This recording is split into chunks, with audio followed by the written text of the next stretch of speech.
کامبیزایی شیر با آشپزخونه رو زفت نکرده بودی داشت چیکه میکرد.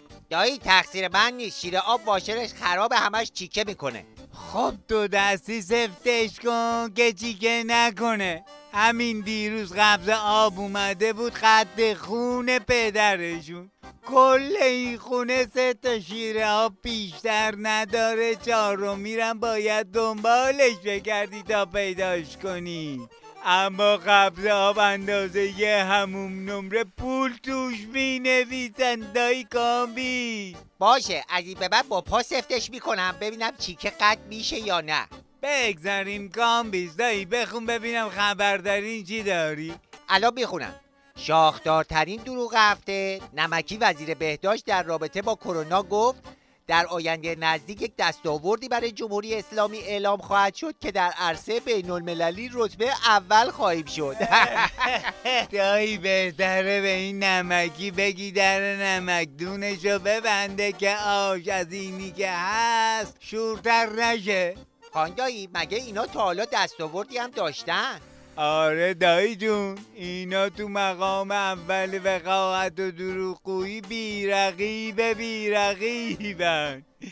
دایی جان الان گوبلز تو جهنم اعتصاب غذا کرده که بابا اگه این آخوندا چوپان دروغگو هستن من در برابر اینا دهقان فداکارم. یالا زود باشین منو ببریم بهش. خاندایی نمکی به صحبتش ادامه داده که اروپایی‌ها چند روز پیش تماس گرفتن از تجربه با استفاده کنن که شما چجوری موج کرونا رو جمع جور کردید.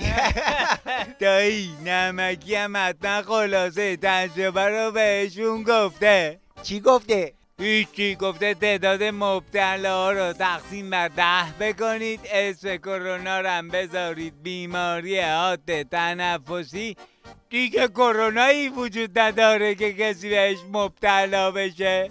خاندایی اگه اروپایی‌ها بهشون زنگ زدن پس چرا اسم 1-2 تاشون رو نمیاره؟ تو چه ساده ایده‌ای، اروپایی‌ها ضد زنگ زدن یه وقت به اینا زنگ نزنن دایی.